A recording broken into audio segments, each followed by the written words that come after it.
మూవీని ఓపెన్ చేస్తే media, public అందరూ పోలీసులకే సేఫ్టీ లేదు, మామూలు జనాల పరిస్థితి ఏమిటనే లెక్కలో మాట్లాడుతుంటారు. ఆ టైంలో సీతారాం దగ్గరికి తన పై ఆఫీసర్ వచ్చి, నీ దగ్గర నుంచి ఇలాంటి రెస్పాన్స్ నేను ఎక్స్పెక్ట్ చేయలేదు, హోప్ నీ కెరియర్ లో ఇది బ్లాక్ మార్క్ కాకుండా చూసుకో అని చెప్పేసి వెళ్ళిపోతాడు. ఈ విషయాల వల్ల సీతారాం తన క్యాబిన్ లో కూర్చుని ప్రతి కథ ముగింపుకి మళ్లీ కొత్త అధ్యాయం స్టార్ట్ అవుతుంది, నా మొదటి కేసు మా అక్క గురించని ఆలోచించుకుంటూ ఉంటాడు.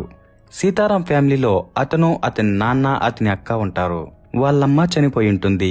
ఈ అక్క తమ్ముడు ఇద్దరికి ఒకరి మీద ఒకరికి ప్రేమాభిమానాలుంటాయి. ఒకరోజు సీతారాం అక్క లవ్ లెటర్ రాసుకుంటుంటే దాన్ని సీతారాం తీసుకుని ఆట పట్టిద్దామనుకుంటాడు. కానీ అదే టైంలో వాళ్ళ నాన్న వచ్చి అది చూసి కోప్పడి తన అక్కని బయటకు పంపించేస్తాడు. సీతారాంకి తన అక్కకి వాళ్ళ నాన్న అంటే చాలా భయం, కాబట్టి వీళ్ళిద్దరూ ఏం మాట్లాడకుండా ఉండిపోతారు. తర్వాత కొన్ని నెలలకి తన అక్క కడుపుతో ఇంటికి వస్తుంది. అది చూసిన సీతారాం చాలా హ్యాపీగా వాళ్ళ నాన్నకు ఆ విషయం చెప్తే, అతను మీ అక్క ఏ రోజా చచ్చిపోయింది, నువ్వు కూడా బయటకు వెళ్తావో చెప్పు, నీకు కూడా తర్పణం వదిలేస్తానని సీతారాంని అరిచేసరికి సీతారాం గమ్ము నిండిపోతాడు. ఇక తన అక్క ఇంటి దగ్గరకు వచ్చి, ఏంరా లోపలికి రమ్మని కూడా అడగవా అంటే అతను ఏం మాట్లాడకుండా ఉండిపోతాడు. దాంతో తిను కోపంగా అలిగి రిటర్న్ వెళ్లిపోతుంది.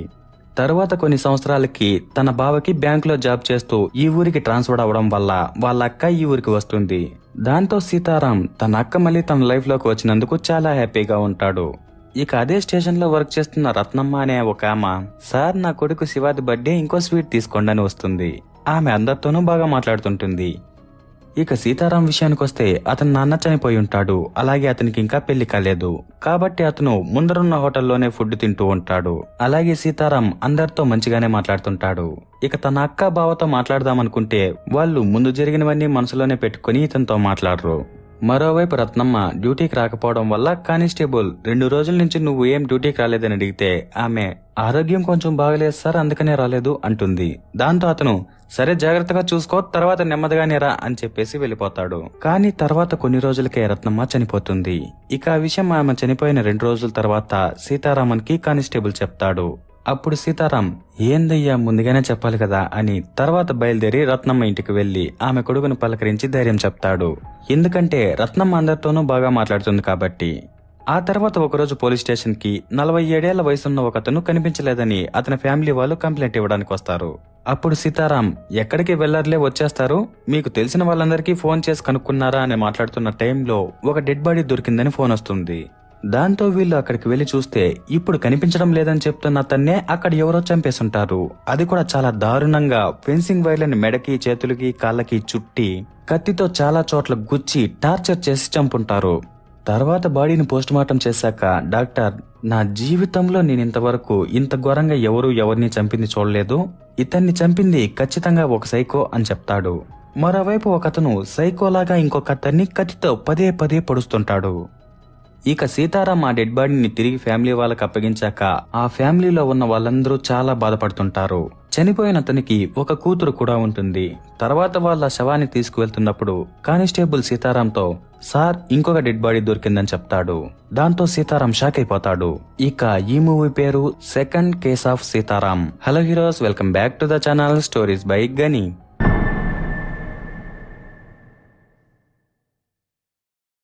తర్వాత సీతారాం ఆ రెండో డెడ్ బాడీ దగ్గరికి వెళ్ళినప్పుడు ఫస్ట్ డెడ్ బాడీ ఎలా దొరికిందో సేమ్ అదే విధంగా ఇది కూడా ఉంటుంది. కాకపోతే ఇది ఫస్ట్ డెడ్ బాడీ కంటే ముందే చనిపోయిన బాడీ కాబట్టి పురుగులు, ఈగలు ఫుల్లుగా పట్టేసి కుళ్ళిపోతున్న స్టేజ్ లో ఉంటుంది.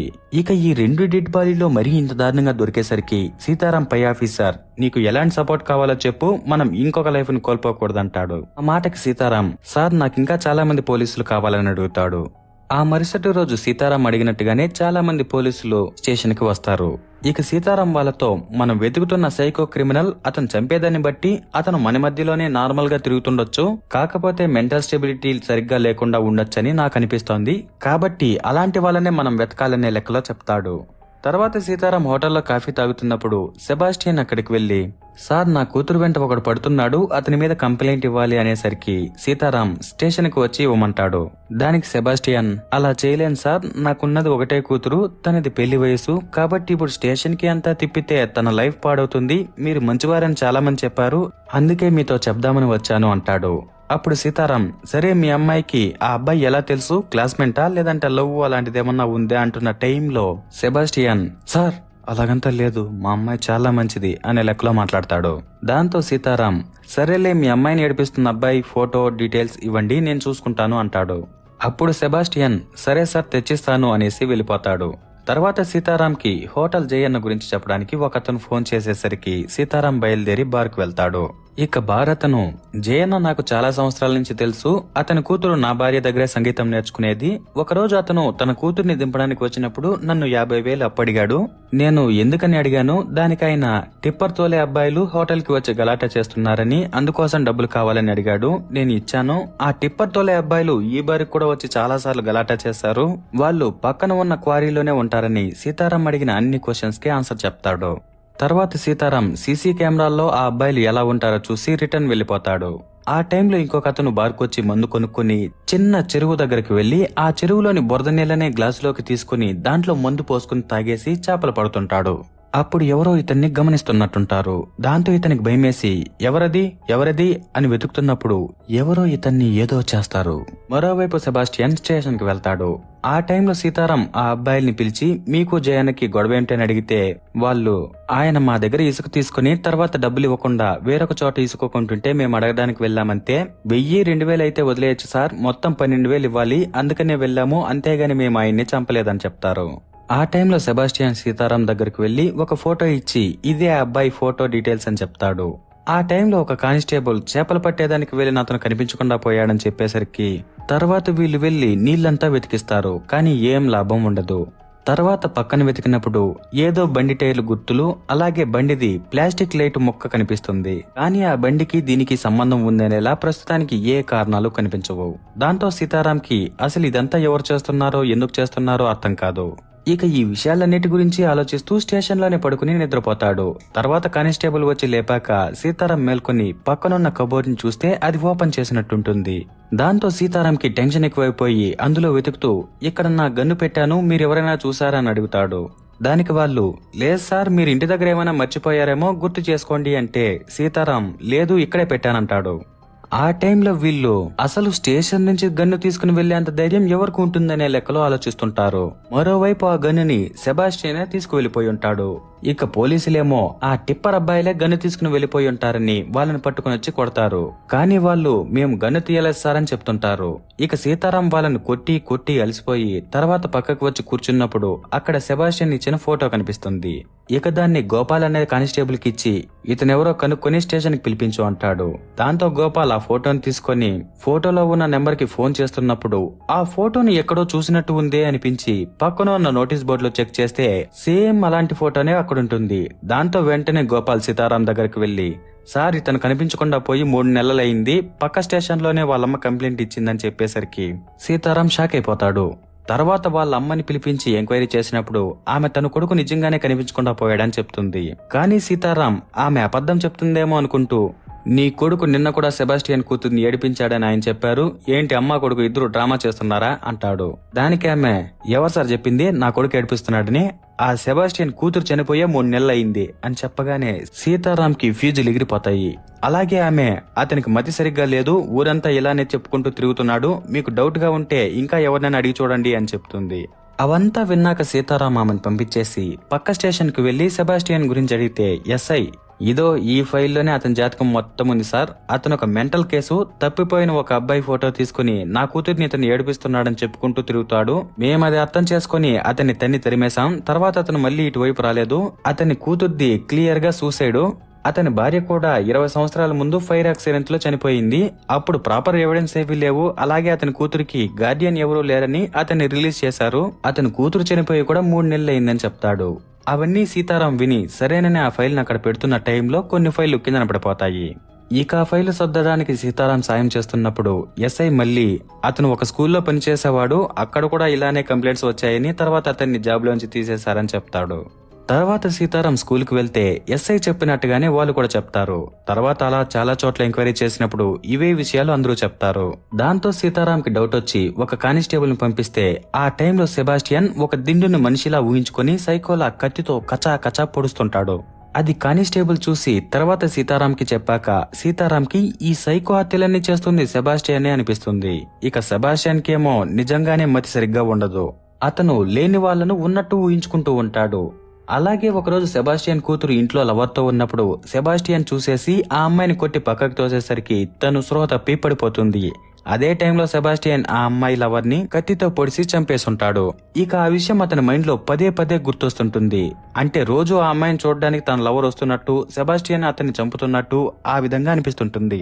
అలాగే ఈ రోజు గన్ను తీసుకున్నాడు కాబట్టి కత్తితో కాకుండా గన్నుతో చంపేస్తానని బెదిరిస్తుంటాడు. ఆ టైంలో అమ్మాయి, నీకు గన్ ఎక్కడిది, స్టేషన్ నుంచి తీసుకుని వచ్చావా, నీ కోసం ఎవరో ఒకరు వస్తారులే అంటుంది. అంటే ఈ విషయాలన్నీ అతను ఊహించుకుంటూ ఉంటాడు. ఇదే టైంలో బయట సీతారాం వస్తాడు. అప్పుడు సెబాస్టియన్ డోర్ తీసి, ఏంటి సార్ ఇలా వచ్చారని అడిగితే సీతారాం, ఏం లేదు, మీ కూతుర్ని ఏడిపిస్తున్న అతను ఇక్కడికి వస్తే డైరెక్ట్ గా పట్టుకుని వెళ్ళిపోదామని వచ్చాను అని చెప్తాడు. అలాగే ఇంతటికి మీ కూతురు ఎక్కడ ఉంది అంటే సెబాస్టియన్ లోపలే కూర్చొని ఉందని చూపిస్తాడు. ఇక సీతారాం అక్కడ చూస్తే అక్కడ ఎవ్వరూ ఉండరు. దాంతో సీతారాంకి సెబాస్టియన్ కండిషన్ పూర్తిగా అర్థమైపోతుంది. ఆ టైంలో సెబాస్టియన్ ఏమన్నా తాగుతారా అని అడిగితే సీతారాం వేడి నీళ్లు ఉంటే కొంచెం ఇవ్వండి అని చెప్పి అతన్ని పంపించి ఆ ఇల్లంతా వెతుకుతుంటాడు. ఆ టైంలో ఒక రూమ్ కి గడి పెట్టుంటారు. సీతారాం అది ఓపెన్ చేసి లోపలికి వెళ్ళిన వెంటనే అక్కడ చాలా దారుణమైన వాసన వస్తుంటుంది. ఇక ఆ రూమ్ ఏమో సెబాస్టియన్ భార్య ఫైర్ యాక్సిడెంట్ లో చనిపోయిన రూము. ఇక సీతారాం అదంతా గమనిస్తూ అలాగే ఏంటి వాసన అనుకుంటూ ముందరున్న డ్రమ్ముని ఓపెన్ చేస్తే అందులో ఒక డెడ్ బాడీ ఉంటుంది. అది సెబాస్టియన్ కూతురు లవర్ది. అది కుళ్ళిపోయి చాలా రోజులై ఉంటుంది కాబట్టి భయంకరమైన వాసన వస్తుంటే ఇతను ముక్కు మూసుకుని వెనక్కి వస్తున్నప్పుడు సెబాస్టియన్ వెనక నుంచి సీతారాం పై కాల్ చేస్తాడు. తర్వాత సీతారాం వెనక్కి వచ్చాక వీళ్ళిద్దరూ ఒకరినొకరు కొట్టుకుంటారు. ఆ టైంలో బయట వెయిట్ చేస్తున్న పోలీసులు కూడా లోపలికి వచ్చి తర్వాత సెబాస్టియన్ ని జైలుకి, సీతారాం ని హాస్పిటల్ కి తీసుకుని వెళ్తారు. తర్వాత సీతారాం డాక్టర్ దగ్గర ట్రీట్మెంట్ చేయించుకున్నాక కేసుని సాల్వ్ చేసినందుకు అతని పై ఆఫీసర్ అప్రిషియేట్ చేస్తాడు. ఆ తర్వాత రోజు సీతారాం స్టేషన్ లో ఉన్నప్పుడు అక్కడ వసంత్ అనే కానిస్టేబుల్ కనిపించకుండా ఉండేసరికి అతను ఎక్కడా అని సీతారాం అడిగితే అప్పుడు గోపాల్, అతను 2 రోజుల నుంచి కనిపించడం లేదు సార్ అని చెప్తాడు. అదే టైంలో మరోవైపు ఎవరో వసంత్ ని ముందు హత్యల మాతోనే దారుణంగా ఫెన్సింగ్ వైర్లతో చుట్టి కత్తితో కచా కచా పొడుస్తుంటారు. ఆ తర్వాత అడవిలో తేనె తీయడానికి వెళ్లిన వాళ్ళకి పక్కన ఉన్న ఇంట్లో నుంచి సౌండ్స్ వినిపించేసరికి వీళ్ళు వెళ్లి చూసి తర్వాత పోలీసులకి ఇన్ఫార్మ్ చేస్తారు. ఇక ఆ తర్వాతే మీడియా, పబ్లిక్ అందరూ పోలీసులకే సేఫ్టీ లేదు, ఇక మామూలు ప్రజల పరిస్థితి ఏంటని మాట్లాడుతుంటారు. అప్పుడే సీతారాం పై ఆఫీసర్, నీ నుంచి నేను ఇది ఊహించలేదు, నీ కెరియర్ లో ఇంతవరకు బ్లాక్ మార్క్ లేదు, చూసుకో అని చెప్పుంటాడు. ఆ తర్వాత వసంత్ భార్య, కూతురు ఇద్దరు స్టేషన్ కి వస్తారు. ఇక వీళ్ళు వసంత్ యూనిఫామ్ వాళ్ళకి ఇచ్చి మా డిపార్ట్మెంట్ మీకు ఎప్పుడూ తోడుగా ఉంటుందని చెప్పి పంపించేస్తారు. ఆ టైంలో వసంత్ యూనిఫారం నుంచి ఒక పేపర్ పడుతుంది. ఇక కానిస్టేబుల్ అది తీసి వాళ్ళకి ఇస్తే వసంత్ భార్య, ఇది నా కూతురు మ్యూజిక్ క్లాస్ కి డబ్బులు కట్టిన రిసిప్ట్, ఆయనకి ఈ సంగీతం అంతా ఇష్టం లేదు కాబట్టి ఈ పేపర్ వద్దులే అని చెప్పి తీసుకోకుండానే వెళ్ళిపోతుంది. తర్వాత సీతారాం పేపర్ ని తీసుకుని దాన్ని చూస్తున్నప్పుడు ఈ చనిపోయిన ముగ్గురికి కూతుర్లు ఉన్నారు, వాళ్ళు మ్యూజిక్ క్లాస్ కూడా వెళ్తుండే వాళ్ళని ఇతనికి అర్థమవుతుంది. దాంతో సీతారాం, నెక్స్ట్ ఎవరైనా ఒకవేళ చనిపోతే వాళ్ళు ఈ మ్యూజిక్ క్లాస్ కి వెళ్లే అమ్మాయిల నాన్నలే అయి ఉంటారని అనిపించి ఆ డీటెయిల్స్ కనుక్కుందామని మ్యూజిక్ క్లాస్ టీచర్ దగ్గరకు వెళ్లి ఆ అమ్మాయిల ఫోటోలు చూపించి వీళ్ళు మీకేమైనా తెలుసా అని అడిగితే ఆమె తెలుసు, మా స్టూడెంట్సే అని చెప్తుంది. దాంతో సీతారాం, సరే మీ స్టూడెంట్స్ లిస్ట్ కొంచెం ఇస్తారా అని అడిగి తీసుకుని తర్వాత అక్కడ కొంతమంది కానిస్టేబుల్ ని నిఘాకి పెట్టి తర్వాత మనం ఏమైనా క్లూస్ మిస్ అయ్యామేమో అని ఆలోచిస్తున్నప్పుడు ఆ చనిపోయిన వాళ్ళ కూతుర్లను బేస్ చేసుకుని ఆ కిల్లర్ మనసుకు నచ్చిన అమ్మాయి ఎవరో, అంటే అక్కో, చెల్లో లేదా లవరో ఎవరో ఒకరు ఈ వయసులో ఉన్న అమ్మాయి చనిపోయినట్టుంది. అలాగే ఆ అమ్మాయి తన తండ్రి వల్ల ఎక్కువ బాధని, వేదన్ని అనుభవించి ఉండొచ్చు, మనం ఏదో మిస్ అవుతున్నాము, ఒకసారి మీరు మళ్ళీ డెడ్ బాడీస్ దొరికిన ప్లేస్ కు వెళ్లి వెతకండి అని చెప్పి పంపిస్తాడు. వీళ్ళు వెళ్లి వెతుకుతారు కానీ ఏ లాభం ఉండదు. తర్వాత సీతారాం చనిపోయిన వాళ్ళ ఇంట్లో చూస్తే ఏదైనా క్లూస్ దొరుకుతాయేమోనని అందరి ఇంట్లకి వెళ్లి వెతుకుతాడు. ఆ టైంలో అతనికి ఒక చిన్న వీణ లాంటిది కనిపిస్తుంది. అది చనిపోయిన వాళ్ళ ఫ్యామిలీ అందరి ఇళ్లలోనూ ఉంటుంది. దాంతో సీతారాంకి డౌట్ వచ్చి వాళ్ళందరినీ ఇది మీకు ఎక్కడిది, ఎవరైనా గిఫ్ట్ ఇచ్చారా అని అడిగితే వాళ్ళందరూ వాళ్ళ ఇళ్ల గేటు ముందరే అది దొరికిందని చెప్తారు. దాంతో సీతారాంకి 2 విషయాలు కన్ఫర్మ్ అవుతాయి. ఒకటి, వాళ్ళందరూ ఒకే వయసున్న అమ్మాయిలు. రెండవది, ఎవరికైతే వీణ దొరుకుతుందో తర్వాత ఆ అమ్మాయిల నాన్నలే చనిపోయారు కాబట్టి ఆ వయసున్న అమ్మాయిలు వీళ్ళ లిస్ట్ లో 15 నుంచి 20 మంది ఉంటారు. ఎవరింట్లో అయితే వీణ ఉంటుందో వాళ్లే నెక్స్ట్ టార్గెట్. అందరి ఇండ్లకి వెళ్లి ఆ వీణ గురించి కనుక్కోండి అని చెప్పి పంపిస్తాడు. తర్వాత పోలీసులందరూ అమ్మాయిల ఇండ్లకు వెళ్లి కనుక్కుంటూ ఉంటారు.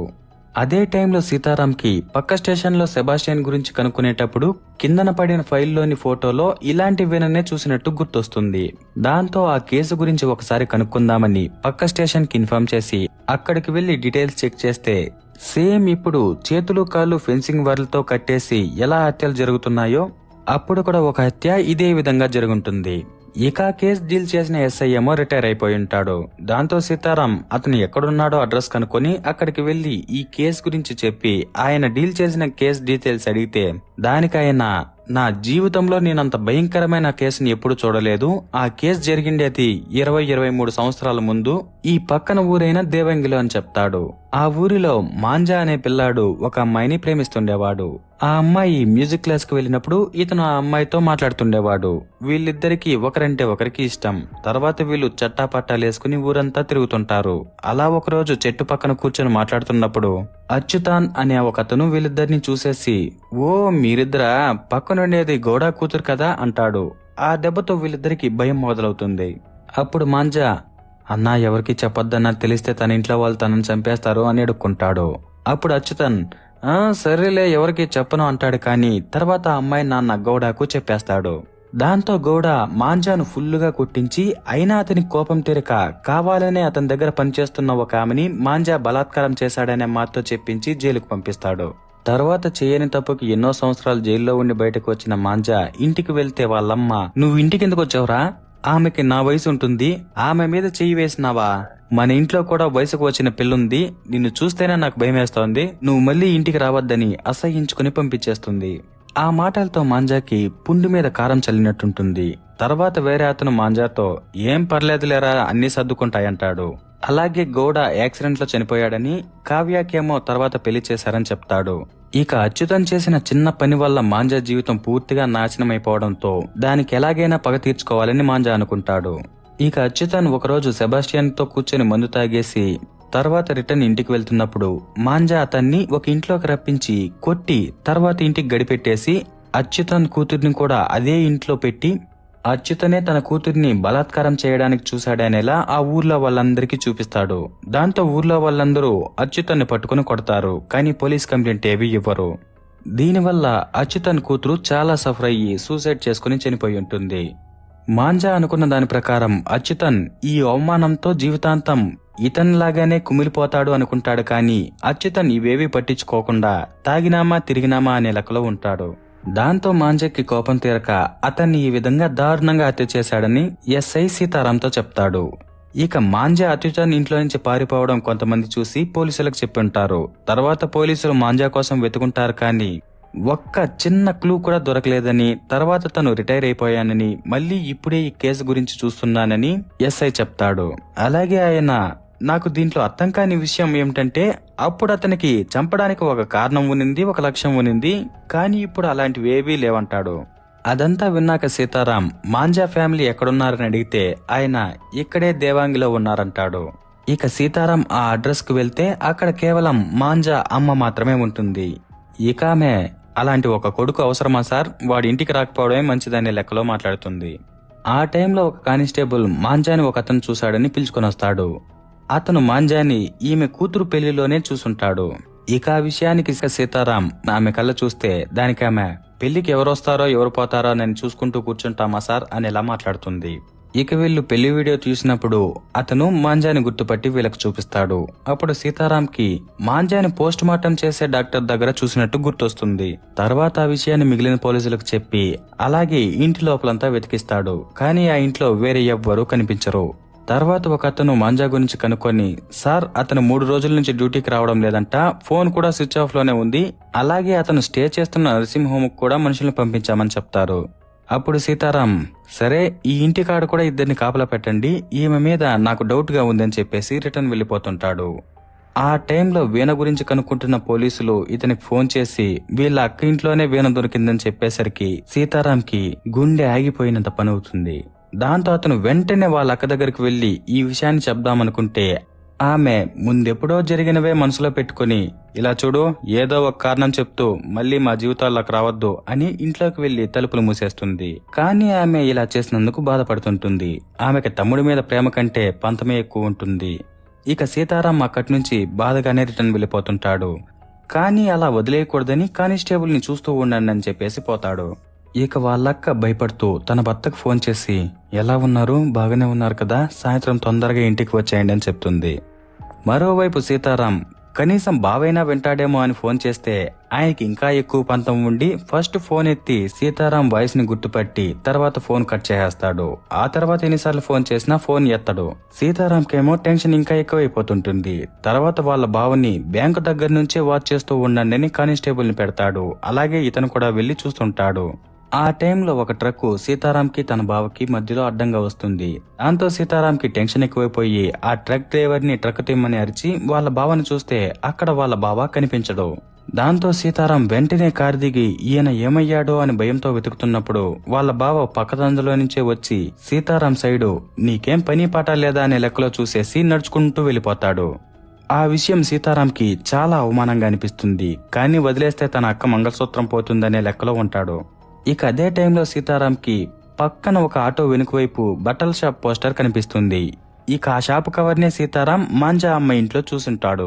దాంతో అతను ఒకసారి ఆ బట్టల షాపుకు వెళ్లి చూస్తే ఆ కవర్ ని ఎవరు కొన్నారో కనీసం ఒక క్లూ అయినా దొరుకుతుందని బట్టల షాపుకు వెళ్లి సీసీ కెమెరాలు చెక్ చేస్తే ఆ కవర్ ని మాంజానే కొనుంటాడు. దాన్ని బట్టి మాంజా వాళ్ళ అమ్మ ఇంట్లోనే ఉన్నాడని ఎక్కడికి వెళ్లలేదని సీతారాంకి అర్థమయ్యి పోలీసులందరినీ పిలుచుకొని మాంజా ఇంటికి వెళ్తాడు. ఇక వీళ్ళని కిటికీలో నుంచి మాంజా చూస్తున్నప్పుడు వాళ్ళమ్మ మళ్ళీ ఏం చేసావురా, నువ్వు ఫస్ట్ ఇంట్లో నుంచి బయటకు పో అని అరుస్తుంటుంది. అప్పుడు మాంజా ఆమెను నోరు మూసిపెట్టి పక్క రూంలోకి తోసి గడివేసి పైకి వెళ్లి దాక్కుంటాడు. ఇక సీతారాం పోలీసుల్ని ఆ ఇంటికి అన్ని వైపుల నుంచి లోపలికి రమ్మని చెప్పి ఫైనల్ గా పైన ఉన్న మాంజాని పట్టుకుని స్టేషన్ కి పిలుచుకుని వెళ్లిపోతాడు. ఇక సీతారాం అతనితో మాట్లాడుతున్నప్పుడు మాంజా నేను ప్రేమించిన అమ్మాయికి దూరం కావడానికి కారణం అచ్యుతనే, అతని వల్లే నేను అన్నీ కోల్పోయాను, దాంతో నాలాగే అతను అవ్వాలని అతని కూతుర్ని అతనే పాడు చేశాడనేలా చూపించాను. కానీ అతను అవేం పట్టించుకోకుండా ఉండేసరికి నాకు కోపం వచ్చి అతన్ని చంపేద్దామని వెళ్ళాను. కానీ అప్పటికే ఎవరో అతన్ని దారుణంగా చంపేశారు. అది చూడగానే భయంతో నేను బయటకు పారిపోయాను. అప్పుడే నన్ను కొంతమంది చూశారు. ఇక ఈ కేసు నా నెత్తిన పడి మళ్లీ చేయని తప్పుకు జైలుకు వెళ్లాల్సి వస్తుందేమో అని భయపడి నేను అక్కడ ఉండకన్నా వెళ్లిపోయాను. ఇక అచ్యుతాన్ని నా చేతులతో చంపలేదనే కోపంతో నేను పోస్ట్ మార్టం అసిస్టెంట్ గా జాయిన్ అయ్యి ఆ బాడీలను కోస్తున్నప్పుడు అచ్యుతాన్ని నేనే కోస్తున్నట్టు అనిపించేది. కానీ ఒకరోజు అచ్యుతన్ చనిపోయిన విధంగానే ఒక డెడ్ బాడీ వచ్చేసరికి ఆ భయంతో ఊరు వదిలేసి వెళ్లిపోయాను. నన్ను నమ్మండి సార్, నేను ఏ హత్యలు చేయలేదు సార్ అంటాడు. అలాగే అయినా నన్ను వెంటాడుతున్న క్వశ్చన్ ఏమిటంటే 23 సంవత్సరాలుగా నేను అనుభవిస్తున్నట్టు ఎవరు బాధ అనుభవిస్తున్నారనేది. నేను నిజంగానే చెప్తున్నాను సార్, ఈ హత్యలు ఖచ్చితంగా మళ్లీ జరుగుతాయి, అప్పుడైనా నేను చెప్పింది మీరు నమ్ముతారు అని చెప్పేసరికి అవన్నీ సీతారాం విని కథలు బాగానే చెప్తున్నావు, నువ్వు అచ్యుతాన్ని బాధ పెట్టాలని చేసిన పని వల్ల అతని కూతురు సూసైడ్ చేసుకుని చచ్చిపోయింది. ఇదే విధంగా మీ అమ్మకో చెల్లికో జరుగుంటే ఎలా ఉంటుంది, కోపం వస్తోంది కదా, ఇంత చేసిన నీలాంటి మృగాన్ని నేను నమ్ముతాను అనుకుంటున్నావా, నిన్ను వదిలే ప్రసక్తే లేదు, ఖచ్చితంగా నువ్వు జైలుకు వెళ్తావు అని చెప్పేసి వెళ్ళిపోతాడు. అప్పుడు మాంజా ఏదో ఆలోచిస్తుంటాడు. మరోవైపు సీతారాం దగ్గరికి ఒకతను వచ్చి సార్ అతను చెప్పేది నిజమే అనిపిస్తోంది, మేబీ ఈ కథకి ఇంకో సైడ్ ఉండొచ్చని నాకు అనిపిస్తోంది అని చెప్తున్నప్పుడే పక్కనున్న సెల్లోని మాంజా ఊరి వేసుకుని చచ్చిపోతాడు. దాంతో సీతారాంకి తను మాట్లాడిన మాటల వల్లే ఇతను చనిపోయాడా, నిజంగా ఇతనే ఈ హత్యలు చేశాడా లేదా అని ఆలోచిస్తూ మాంజా చనిపోయినందుకు భయం బాధ రెండూ వస్తుంటాయి. తర్వాత వీళ్ళు డెడ్ బాడీని మార్చురీకి షిఫ్ట్ చేసేస్తారు. వీటి గురించి ఆలోచిస్తున్నప్పుడే ఇది సరిపోదన్నట్టు సీతారాం అక్క తన భర్త కనపడలేదని పోలీస్ స్టేషన్ కు వస్తుంది. దాంతో సీతారాంకి టెన్షన్ ఇంకా ఎక్కువైపోతుంది. అతను మళ్లీ అన్ని డీటెయిల్స్ చెక్ చేస్తూ అందరి దగ్గర కనుక్కున్న విషయాలను ఆలోచిస్తూ అక్కడున్న ఎవిడెన్స్ ని చూసినప్పుడు అచ్యుతన్కి శివ అనే ఒక కొడుకు ఉండేవాడని అర్థమవుతుంది. దాన్ని చూసిన సీతారాంకి ఇప్పటిదాకా వాళ్ళు వీళ్ళు చెప్పిన కథలు విన్నాం, ఇప్పుడు అసలు కథ తెలుస్తుందనిపిస్తుంది.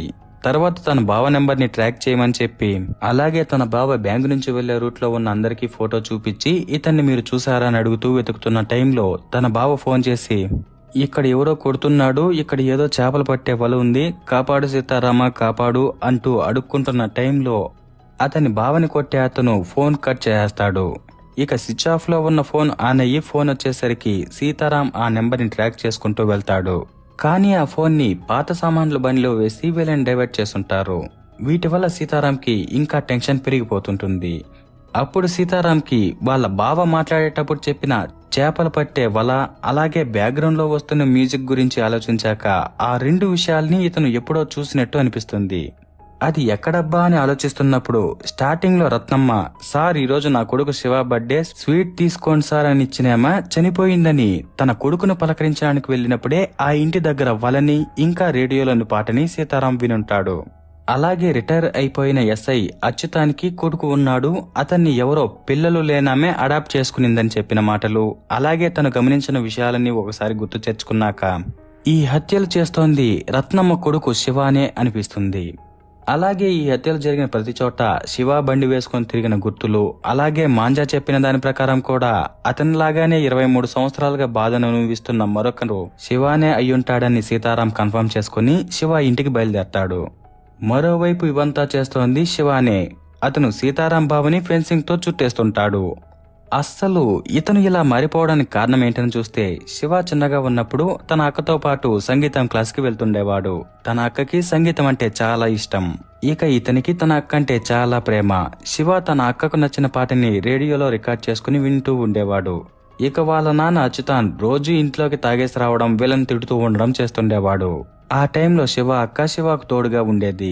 అలాగే ఆ పిల్లకి వీణ అంటే చాలా ఇష్టం కాబట్టి పేపర్లో కనిపించిన ఫోటోలను కూడా కత్తిరించుకుంటూ ఉండేది. అలా సాగుతున్నప్పుడు అచ్యుతాన్, మాంజా ఇద్దరి వల్ల తన నాన్నే తన అక్కని ఇలా చేశాడని శివ అనుకుంటాడు. తర్వాత అతని అక్క ఎప్పుడూ సంతోషంగా కనిపించదు.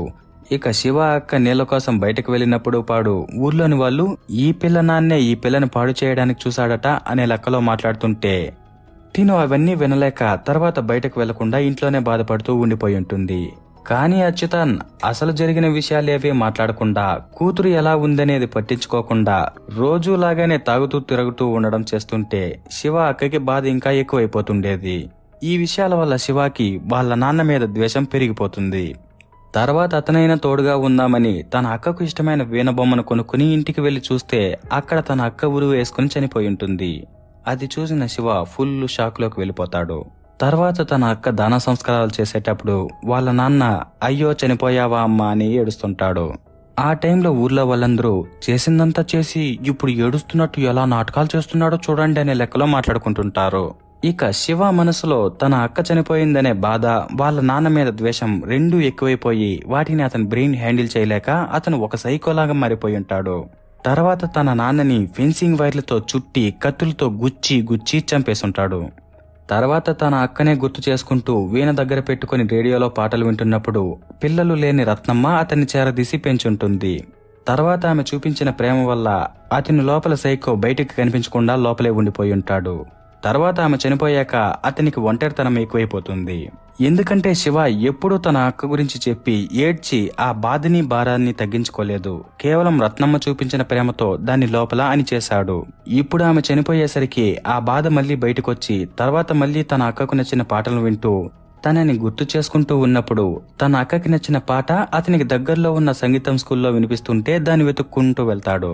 ఇక అక్కడ ఎవరైనా అమ్మాయిలు తన అక్క వయసు ఉండేవాళ్ళు సంగీతం నేర్చుకుంటాను అని అడుగుతున్నప్పుడు వాళ్ళ నాన్నలు గనక అవసరం లేదనే లెక్కలో విసుక్కుంటూ మాట్లాడితే అప్పుడు శివ ఆ అమ్మాయిల ప్లేస్ లో తన అక్కని, వాళ్ళ నాన్నల ప్లేస్ లో తన నాన్నని ఊహించుకొని ఆ అమ్మాయిలకి ఇష్టమైన సంగీతానికి గుర్తుగా వీణని ఇస్తూ తన నాన్నని చంపినట్టే వాళ్ళని కూడా చంపేస్తూ వచ్చాడు.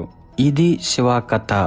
తర్వాత సీతారాం శివ ఇంటికి వెళ్లి తన బావకట్లు విడిపిస్తున్నప్పుడు అక్కడికి శివ వస్తాడు. ఆ టైంలో సీతారాం శివతో మాట్లాడడానికి చూస్తాడు, కానీ శివ మాట్లాడే పరిస్థితిలో ఉండడు. తర్వాత వీళ్ళిద్దరూ ఒకరినొకరు కొట్టుకుంటున్న టైంలో సీతారాం ఆ రేడియోని విడగొట్టేస్తాడు. అప్పుడు శివాకి కోపం ఇంకా ఎక్కువయ్యి సీతారాంని ఖచ్చితంగా చంపేయాలని బలంగా ప్రయత్నిస్తుంటాడు. ఆ టైంలో సీతారాం శివాని చంపేస్తాడు. ఇక శివ చనిపోయాక తన అక్క దగ్గరికి వెళ్లి ఆమెకి ఇష్టమైన వేణని ఆమె చేతికిస్తాడు. ఇక శివాకి వాళ్ళ నాన్న మీద ద్వేషం ఎప్పుడో వెళ్ళిపోయింది. తన అక్క లేదనే బాధ ఇప్పుడు తీరిపోయింది. ఎందుకంటే తను తన అక్క దగ్గరికి వచ్చేశాడు కాబట్టి. దాంతో అతను చాలా హ్యాపీగా ఉంటాడు. మరోవైపు సీతారాం అక్క కూడా తన తమ్ముడి మీద పెంచుకున్న ద్వేషాన్ని పంతాన్ని ఈ రోజుతో వదిలేసి తన తమ్ముడితో కలిసిపోతుంది. అక్కడతో సీతారాం ఫస్ట్ కేసు అయిన వాళ్ళ అక్కని కలుసుకోవడం, సెకండ్ కేసు అయిన ఈ హత్యలను ఆపడంతో సినిమా హ్యాపీగా అయిపోతుంది. సో ఇంతే friends, second case of Sitaram movie story. మరి ఈ స్టోరీ మీద మీ ఒపీనియన్ కామెంట్ చేసి, వీడియో నచ్చితే లైక్ చేసి షేర్ చేసి మరిన్ని ఇంట్రెస్టింగ్ స్టోరీస్ కోసం మన ఛానల్ ని సబ్స్క్రైబ్ చేసుకోండి. Okay, bye bye.